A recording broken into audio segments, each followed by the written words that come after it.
Kenapa Tuhan berdoa kepada Tuhan? Saudara, ini adalah sebuah pertanyaan yang sangat sering diajukan oleh orang-orang yang belum percaya kepada Kristus dan juga orang-orang Kristen yang katanya sudah percaya kepada Kristus. Dan pertanyaan ini biasanya akan berbuntut pada pertanyaan yang lain. Seperti ini.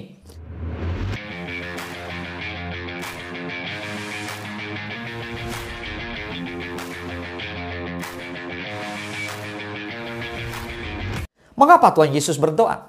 Bukankah Ia Tuhan? Kalau Yesus adalah Tuhan, kenapa Tuhan berdoa kepada Tuhan? Mari kita bahas. Nah begini, jawabannya simple. Ada yang berkata begini, Yesus sedang berperan sebagai manusia seutuhnya.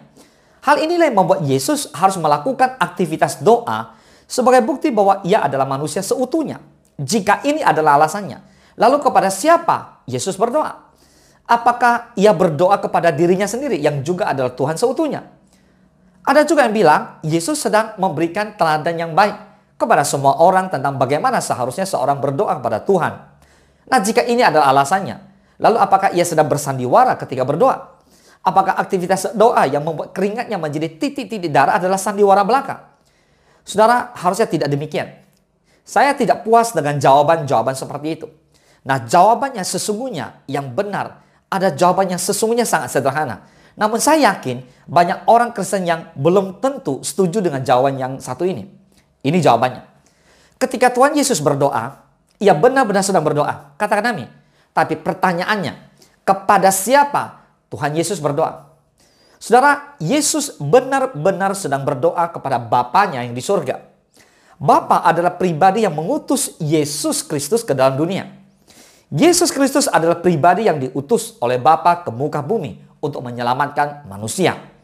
Mungkin saudara akan bertanya, bukankah Yesus dan Bapa adalah satu? Baik, saya jawab. Ya, Yesus dan Bapa adalah satu kesatuan. Namun bukan berarti Yesus itu sama dengan Bapa. Yesus bukan Bapa dan Bapa bukan Yesus, tetapi mereka adalah satu. Saudara, kita akan bahas lebih detail di Tritunggal atau Trinitas, bahwa Tuhan yang ada tiga kepribadian, yaitu Allah Bapa, Allah Putra, dan Allah Roh Kudus di dalam satu kesatuan, yaitu Tuhan kita yang Maha Esa. Katakan amin. Lalu pertanyaan berikutnya, mengapa Yesus harus berdoa kepada Bapa? Jawabannya karena Yesus bergantung kepada Bapanya.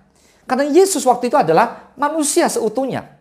Yesus tunduk pada Bapanya. Lagi pula, aktivitas doa Yesus adalah aktivitas hubungan yang normal antara anak dan Bapa. Doa adalah bentuk komunikasi dalam hubungannya yang sangat intim kepada Bapanya di surga. Mungkin ada yang pula yang bertanya, jika Yesus itu bukan Bapa dan Bapa bukan Yesus, lalu siapa yang menjadi Allah? Baik, saya akan jawab. Yesus adalah Allah Anak dan Bapa adalah Allah Bapa. Mereka adalah pribadi yang berbeda, tetapi berada dalam satu kesatuan Allah Tritunggal. Katakan amin. Nah saudara, hal terpenting yang bisa kita pelajari adalah kesungguhan Yesus dalam mentaati Bapanya. Benar-benar dilakukan dalam keterbatasannya sebagai manusia. Ia benar-benar bergantung seutuhnya kepada Bapanya di surga dalam doa. Sehingga Yesus dikuatkan melalui segala penderitaan yang akan Ia hadapi. Saudaraku, Tuhan Yesus tidak pernah bersandiwara ketika berdoa di Taman Getsemani. Ia benar-benar ketakutan. Ia benar-benar hampir putus asa. Namun ia tetap setia tunduk pada Bapanya. Dan akhirnya mampu menembus semua dosa-dosa pelanggaran manusia. Mari jangan kecewakan Tuhan Yesus. Tinggalkan dosa. Hargai jeripayah Tuhan Yesus dalam menebus dosa saudara dan dosa saya. Boleh katakan amin? Tuhan Yesus memberkati.